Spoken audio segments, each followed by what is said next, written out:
Thiago, o SAT seria para quê? Então, a gente... Desculpe, quem perguntou? Eu, Vitória. Pergunta de novo, que eu não ouvi. O SAT e o outro. Então, são dois testes. Então, vamos lá, recapitulando.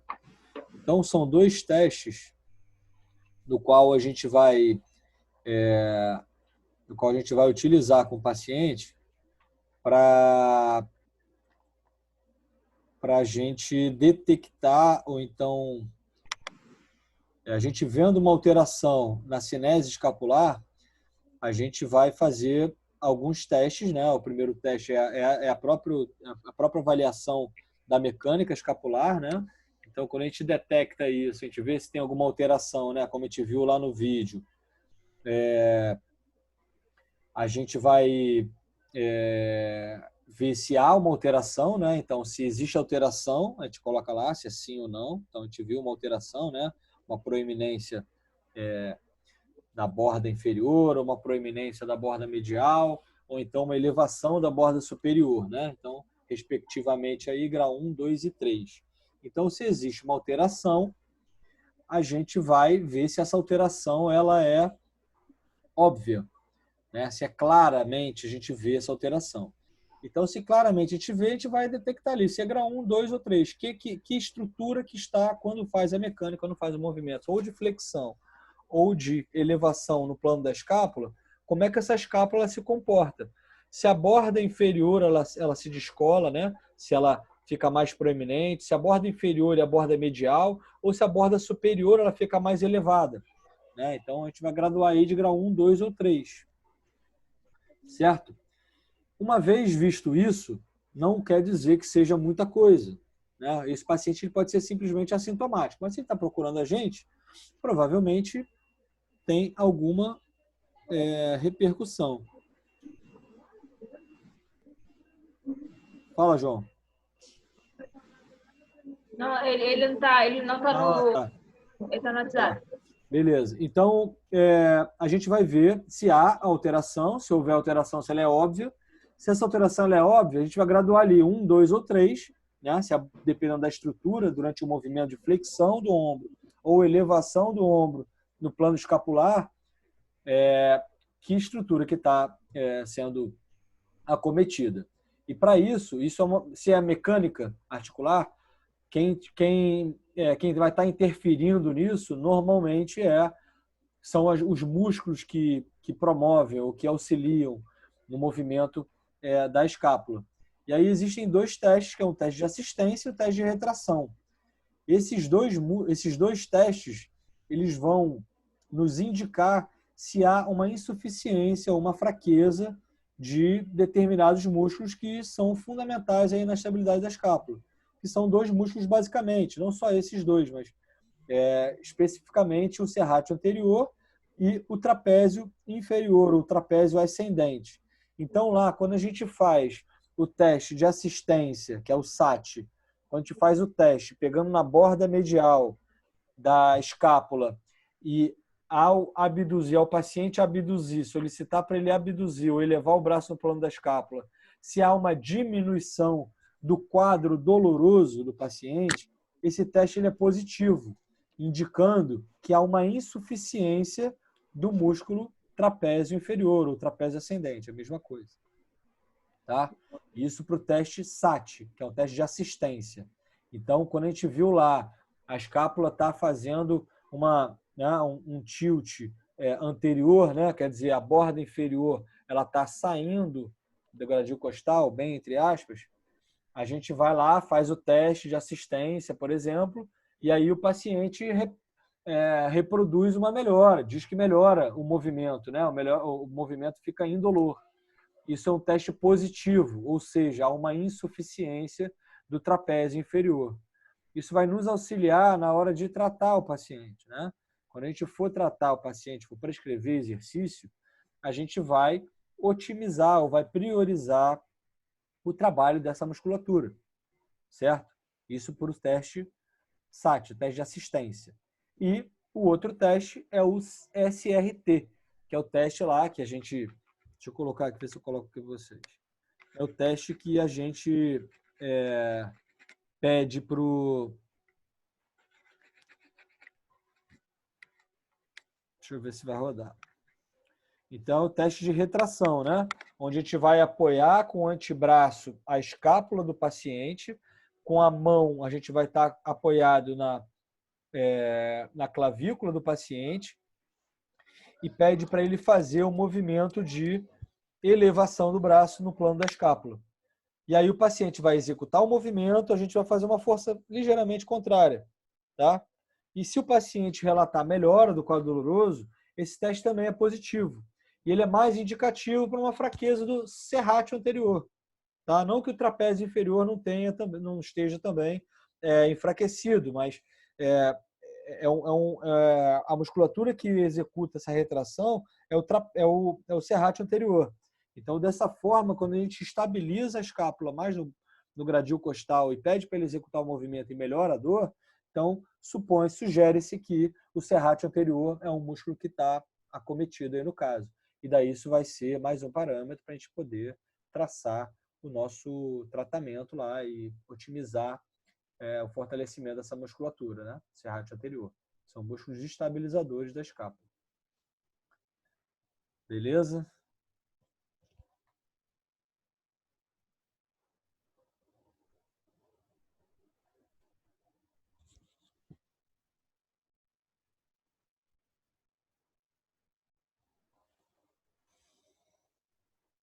Tá bom? Então, deixa eu ver se...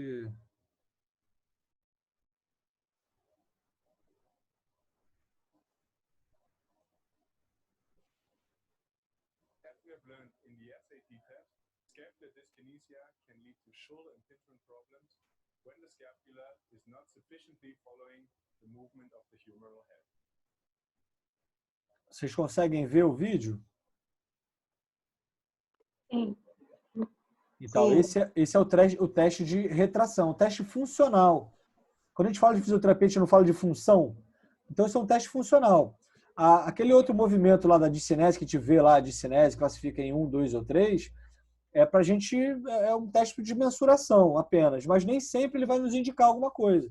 Aqui já indica, já é muito mais funcional, né? Elevação, melhora da dor. A gente vê que quando a gente auxilia o movimento com a mão, por exemplo, nesse aí, quando a gente estabiliza o movimento o paciente relata melhora do quadro doloroso. Então já é um teste mais funcional. Então esse é o teste do SRT, né? Então o teste de retração, no qual, quando o paciente relata melhora, a gente sugere que o serrátil anterior ele está insuficiente ou incapaz de executar a sua função ali, né? Então há uma fraqueza. Esse aqui é o teste de assistência, tá? Isso só para a gente relembrar aí.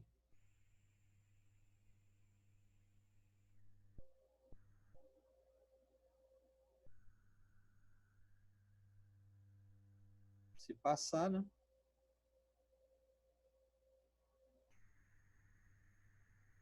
During arm elevation, impingement may occur.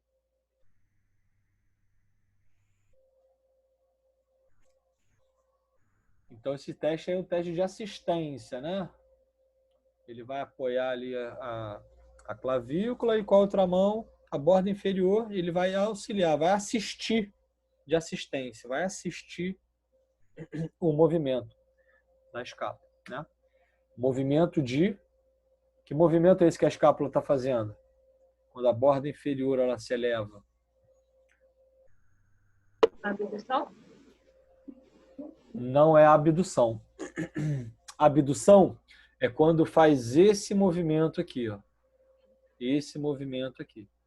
Esse movimento, quando ele executa uma abdução, por exemplo, é o movimento de rotação superior da escápula. Rotação superior. A abdução é esse movimento. É quando a gente faz isso aqui, ó. Ó. Tá? É esse movimento, ó. Isso aqui é rotação lateral e rotação medial, tá? Então esse movimento aqui. Isso é a adução, coluna está aqui. Adução e abdução. Rotação superior, rotação inferior, tá? Tilt anterior, tilt posterior. Ou inclinação posterior e inclinação anterior.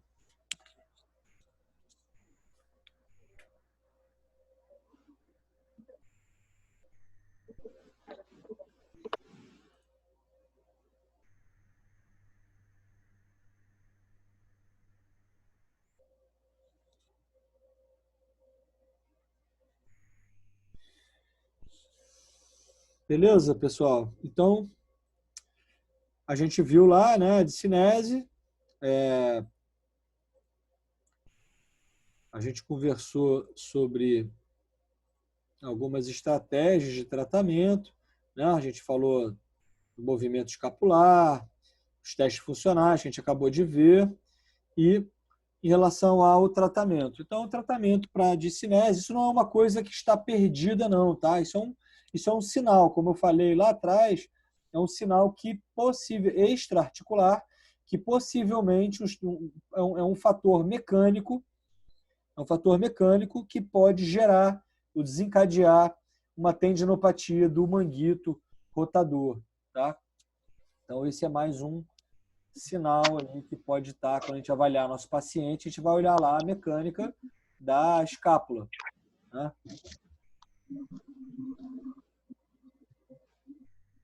Tá? Então, a gente restabeleceu o ritmo escapulomeral, o escápulo torácico, como eu ia dizendo, a estabilidade da escápula, né? Isso que a gente vai preconizar quando a gente enxergar ali que há uma alteração dessa cinese, e quando a gente faz o teste lá funcional, a gente vê que existe uma fraqueza, né? Então, a gente viu alguns exemplos de movimentos, né, de possibilidades que a gente tem com o nosso paciente, né? Essas aulas estão todas gravadas lá, vocês podem olhar lá de novo, relembrar, né? Mas aqui são movimentos bem simples, de elevação, de depressão, né? Ou de tilt anterior, tilt posterior, né? De adução e abdução, aqui, ó, rotação lateral e rotação medial. Tá? A gente viu outros exercícios, são só alguns movimentos aí, mas que a gente vai ver melhor hoje quando a gente for discutir o nosso caso clínico, né?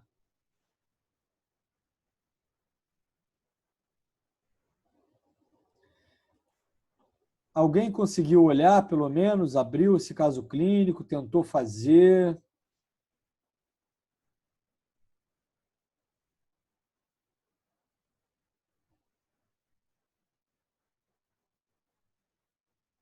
Pessoal,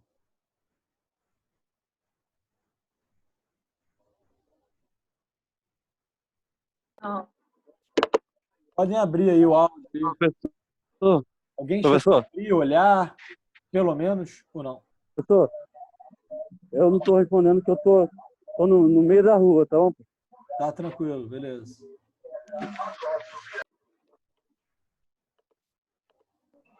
Pô, professor, tá rocha, tá rocha. Na verdade, é até um tema que eu gosto, mas eu nem mexi, cara. Peço até desculpa, eu tô começando a atender as pessoas agora, e como eu tô fazendo atendimento individualizado, assim, trabalho demais.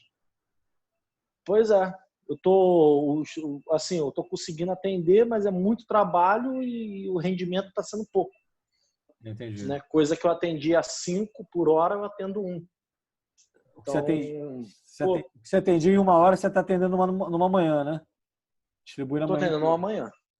Então, assim, quando eu paro para estudar, a minha sorte é que, assim, por incrível que pareça, o online vai ajudar a gente, né? Porque você acaba que, se está aí dentro de sala de aula, você tem uma cobrança muito maior numa prova prática e tal, e agora você não vai ter. Pelo menos isso daí, né? Tem que ver, pelo menos tentar enxergar alguma coisa boa. Infelizmente, assim, não vou aprender, não vou ser tão cobrado agora, mas tá muito difícil, porque tem que pagar as coisas, né? Então, assim, eu tô me arriscando igual quem tá trabalhando. Virou o mês, né, cara? Tô sabendo, né? Pô, complicado. tá louco. Aqui em casa eu falei até pra mulher, falei, ó, a gente vai ver qual conta que é mais importante para pagar. Por exemplo, o meu cartão de crédito está com gasto maior do que o dela. Eu falei, eu deixo o teu nome limpo, eu sujo o meu. e depois ajeita. Ué. Então, assim, mas justificando é porque eu voltei a atender e eu não consegui, eu não abri, eu baixei, eu não abri. Até meus RAs da sala de aula eles estão atrasados, uma coisa que nunca fiz, né? Por falta de tempo mesmo. Agora. Não, tudo bem, João. Olha só. Não, a intenção era que vocês olharam, quando eu passei para vocês semana passada, para que vocês dessem uma olhada. Mas às vezes a gente olha e quer fazer, né? Isso não tem problema nenhum. Sim. Mas que a proposta para hoje é que a gente conversasse. Então, eu queria até que fosse uma coisa mais ativa, sabe? O pessoal participar um pouco mais, tá? Que isso é importante também. Né? Participar, ver se tem dúvida, tirar dúvida, pergunta. Então, a ideia, a gente vai passar, a gente vai ler, vamos tentar montar, coloquei ali algumas questões, né? E a gente vai tentar montar ali o objetivo, tranquilo. Já montado, já conversando, então, objetivo, um plano de tratamento ali, que vai ser o que a gente vai priorizar para o nosso paciente, né? É um paciente hipotético, então a gente não está vendo o paciente, mas é uma hipótese só para poder fomentar um pouco de raciocínio clínico, né? Que é importante para vocês. Entendi. Eu acho que já é uma prática que vocês fazem durante a atividade de vocês em aula, né? Em sala, que é situação de aprendizagem e tal. Tem muito essa questão do caso clínico também, né? Mas assim é bem legal, pô, bem ativo. Aí sim, por exemplo, tu explicou tudo pra gente, a gente tem até tá com a mente fresca, vamos bem dizer assim, com o conteúdo, e a gente consegue ter uma explicação bem legal aí, assim, e ter um feedback bom, porque eu lembro dos exercícios escapulares que você passou. Você vai vir com o caso clínico em cima de algum problema escapular e a gente consegue montar o caso junto.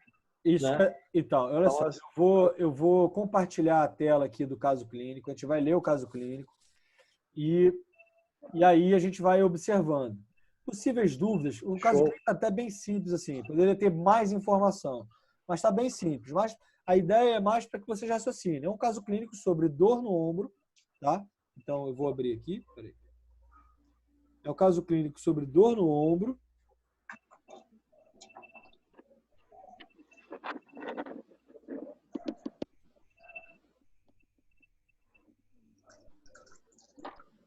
Vocês conseguem enxergar aí? Sim. Tá. Então, vamos lá. Quem tiver... Vamos lá. Então, é um caso clínico sobre o que a gente já conversou aí durante umas 2 ou 3 semanas, né? Que é dor no ombro. Então, englobando aí tudo que a gente falou sobre as possíveis causas, né? O perfil desse paciente, né? Então, é um paciente do sexo masculino, 65 anos, aposentado, apresentando sinais vitais normais, né? Mas relatando hipertensão arterial sistêmica e diabetes mellitus. Tá? Pessoal, tem alguém com áudio aberto aí que tá moto dentro do meu... E foi o meu. Tudo bem. Sou eu, desculpa. Tá, Deixa então, eu só uma pergunta, professor. Fala aí. Eu queria eu já vou desligar o áudio. No caso com esses sinais aí, pressão, frequência cardíaca e temperatura, isso daí, no caso, nós verificamos na hora, certo? Sim, isso. Mas se algum sinal desse daí tiver alterado, manda o paciente embora, procurar um especialista, né? Se houver uma alteração significativa, né? Por exemplo, o paciente chegou lá para ser avaliado, que seja, ser atendido, melhor dizendo, avaliado, ele vai conversar com você. Mas está com a pressão extremamente alta, né? E ele fala que é hipertenso, toma medicação, falou que toma uma medicação, está com a pressão alta, a frequência cardíaca também está alta. Então, a gente não vai atender esse paciente, né? Pede para que ele a gente orienta para que ele retorne ao cardiologista, para que ele reveja a medicação, né? O que eu faço lá na clínica, lá, a gente espera um pouco, afere de novo, né? E aí, se não melhorar, a gente ou faz alguma coisa muito leve, bota o paciente deitado, vê se alivia um pouquinho, às vezes é nível de estresse, né? Mas se tiver com a pressão muito... No caso, se ele relatar que ele é hipertenso, mas faz uso de medicação, Qual é o máximo que a gente poderia estar fazendo um atendimento? Por exemplo, ele é hipertenso. Vamos dizer que a pressão dele chega a 18. Mas se tiver 14 e ele falar que 14 já é o normal que convive com isso... 14 por 9 e tal é razoável. Que até o exercício não o exercício de alta intensidade, mas o exercício físico, a tendência até que você tenha um equilíbrio, né? Diminuição do débito cardíaco e tal. Você tem uma melhora pós-atividade, inclusive. O que eu preconizo, assim, é da gente fazer atividade leve, se tiver ali 14 por 9, por exemplo, e vai controlando. Vai fazer exercício de alongamento e tal, afere novamente. E vê, às vezes o paciente está nervoso, está muito tenso, né? Enfim, pode ser até às vezes emocional, né? Mas se isso não melhorar, aí acima de 14, 14 por 9, se a mínima estiver muito alta também, 11, 12 também, a gente orienta o paciente a retornar para casa, ou liga, se não tiver acompanhante, liga para algum acompanhante, para que o paciente seja acompanhado e retorne, enfim, revisto, né, essa situação cardiológica. Tá? Entendi. Beleza. Tá? Beleza? Tá show. Era só isso. Não é uma mesmo, contraindicação porque, absoluta, mas é uma contraindicação relativa. eu trabalhei numa academia que o dono tinha muitos alunos e alunos hipertensos.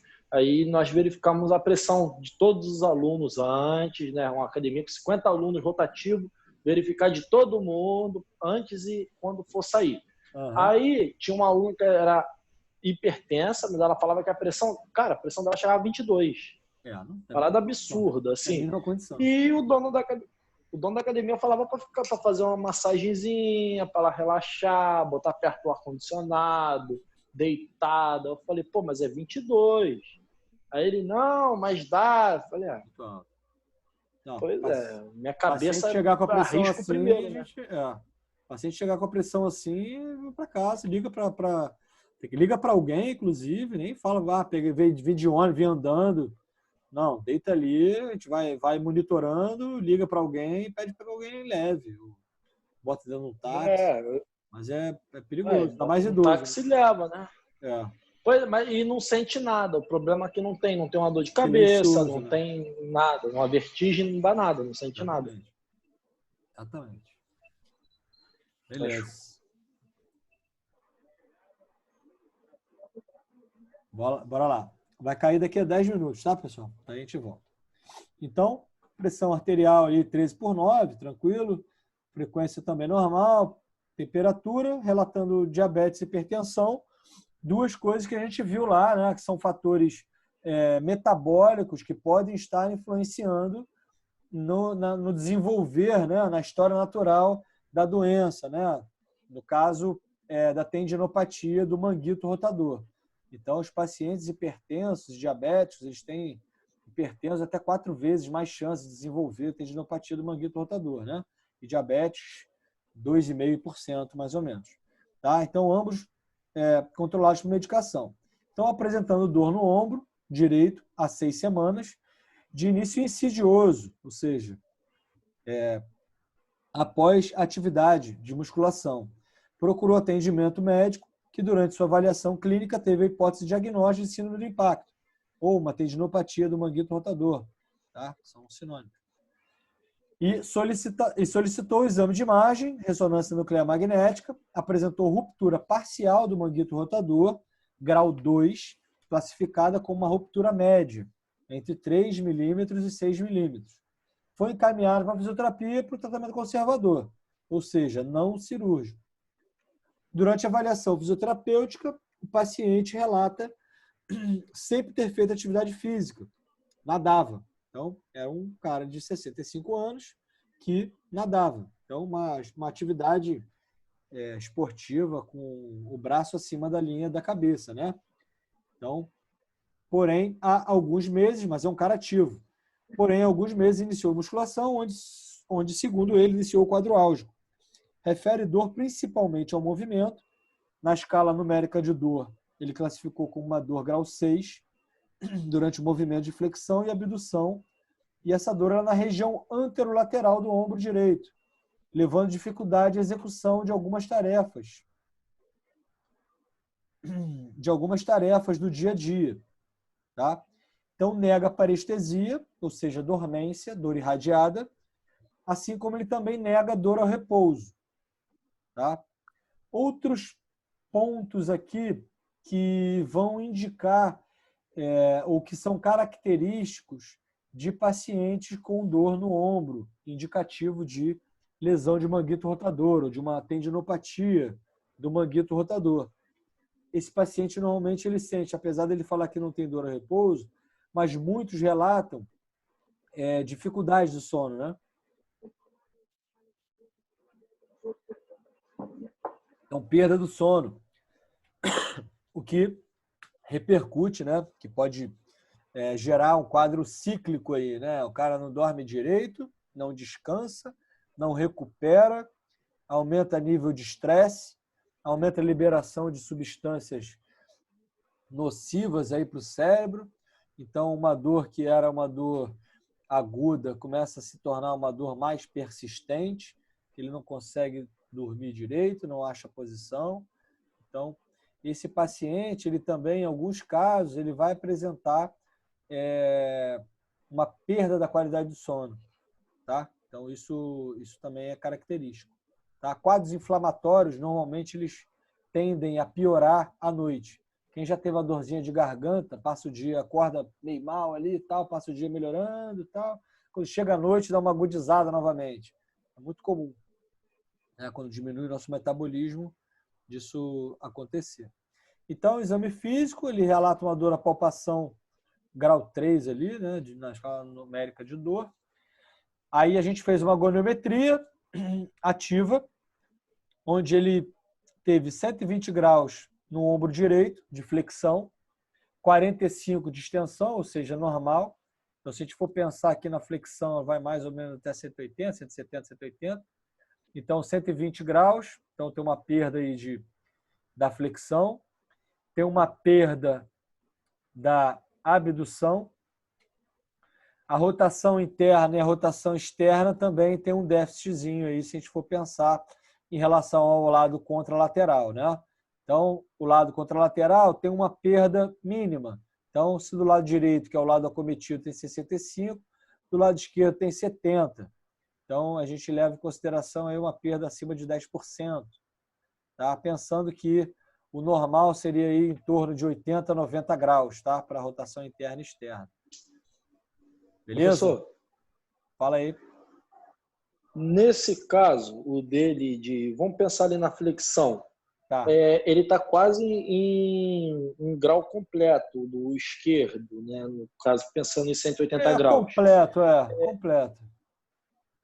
Mas nesse caso, o dele, por ele ser ativo, ele tem que dar, basicamente a gente pensa nele ser ativo, dá essa numeração. Mas se, por exemplo, se no esquerdo desse 120, no direito desse 90, o 120 ia ser o arco dele funcional.